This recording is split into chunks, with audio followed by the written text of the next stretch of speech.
Nicarágua, situada, como vocês sabem, na América Central, desde muito cedo foi alvo dos interesses norte-americanos. Porque a Nicarágua foi vista inicialmente como o lugar ideal para se construir um canal interoceânico. O canal que depois foi construído no Panamá se imaginava que seria feito na Nicarágua por ser o lugar mais adequado para isso. Então, já em meados do século XIX, havia um aventureiro associado a esses interesses imperialistas chamado William Walker, que andou pela Nicarágua, enfim, foi ali vistoriar um pouco como era o que havia. Depois a França, também falei disso no semestre passado, a França também espichou um olho para a Nicarágua e também discutiu essa coisa da construção de um canal interoceânico lá. E, de toda maneira, em fins do século XIX, a Nicarágua teve um presidente liberal nesse sentido dos projetos liberais que a gente analisou no primeiro semestre, um presidente chamado José Santos Zelaya, e o Zelaya, escrito com Z, o José Santos Zelaya,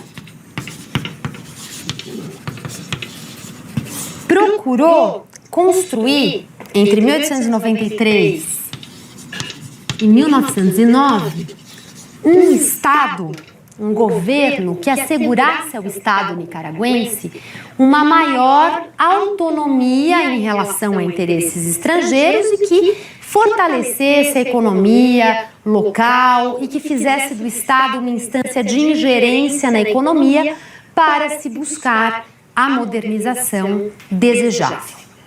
E o Zelaya foi deposto nesse momento, no início do século XX, e ao ser deposto, todos os acontecimentos que resultam na sua deposição, abrem caminho para a chegada dos chamados mariners norte-americanos ao território da Nicarágua.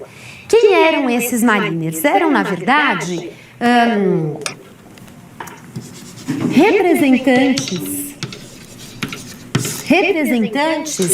das Forças Armadas norte-americanas e mariners que estariam presentes no território nicaragüense para assegurar a ordem, assegurar os interesses norte-americanos no país, os interesses, sobretudo, claro, ligados à estrutura produtiva, ligados à produção econômica na Nicarágua. E esses mariners permanecem na Nicarágua por muitos e muitos anos. Permanecem fundamentalmente até o ano de 1923.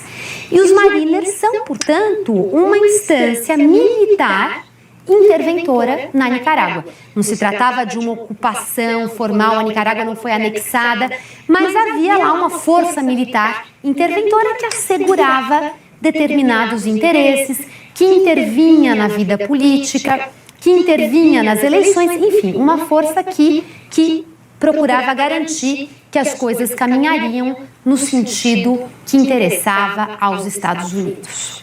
Bom, ao mesmo tempo, foi se formar na década de 1920, acabou se formando no norte da Nicarágua um movimento de guerrilha para resistir à presença dos mariners.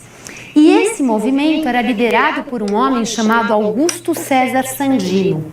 O Augusto César Sandino, que, mais uma vez, lá no passado, Augusto César Sandino, lá na década de 20, procura se aproximar da população local, negocia com essa população local, arma essa população local. Aí tem historiadores revisionistas que vão dizer, não, mas essa população sempre pegou em armas, sempre exerceu a violência de uma forma quase que cotidiana, não é bem assim. Ou seja, há hoje em dia uma discussão em torno disso, em que medida se trata de um polo imperialista norte-americano e, por outro lado, um polo de resistência, um polo nacionalista, um polo popular. Essa é a imagem que se construiu, a imagem clássica, em torno do papel exercido pelo Sandino. Ele e esse povo pobre do campo contra a presença norte-americana. Existe um livro que está na bibliografia do curso, mais para o final, uma das últimas aulas, aquele Close Encounters of Empire, tem um capítulo dedicado à Nicarágua justamente para relativizar essa visão de um imperialismo contra uma resistência nacional. Seja como for, o Sandino organiza esse polo de guerrilha, existe esse embate, e o que acontece é que, não vou entrar aqui nos detalhes, mas os Estados Unidos resolvem retirar os Mariners do território nicaragüense. Em contrapartida, criam uma guarda nacional, ajudam a criar uma guarda nacional, e essa guarda nacional foi entregue ao comando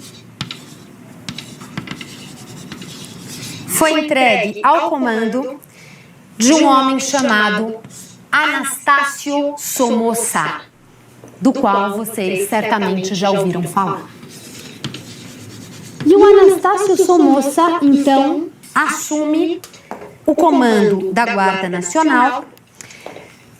Em 1934, Sandino tenta um levante contra ele e termina assassinado. Então, em 1934, Sandino é assassinado a mando do Somoza. E, a partir daí, o Somoza assume o governo da Nicarágua, e o governo de Anastácio Somoza representa o início de uma longa dinastia.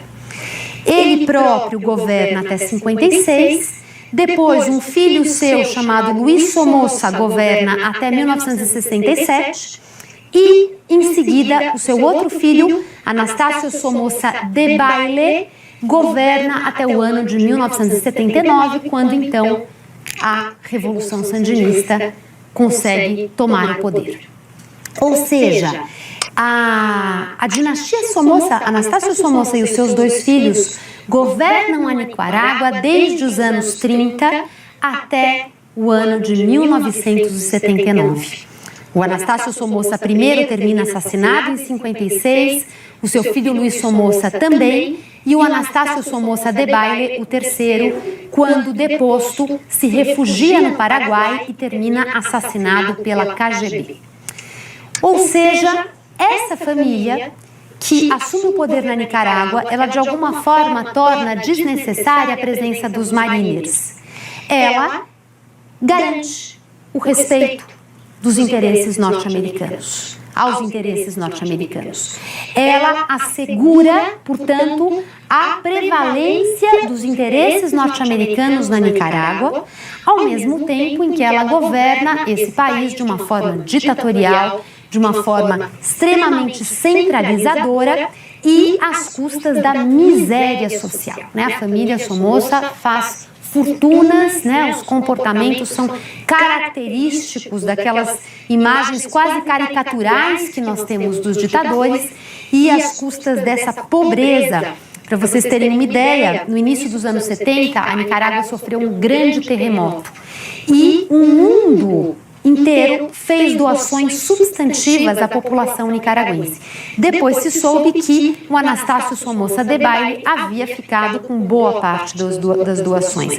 Esse episódio foi sintomático porque muitos setores médios que não apoiavam ainda a causa sandinista nesse momento aderiram e se tornaram, então, também suportes do movimento que teve êxito em 79. Então, as histórias sobre os Somoza são realmente aterrorizantes, e o fato é que essa família foi seguindo no poder na Nicarágua, até que, em 1961, no ano de 1961, um homem chamado Carlos Fonseca criou a chamada Frente Sandinista de Libertação Nacional.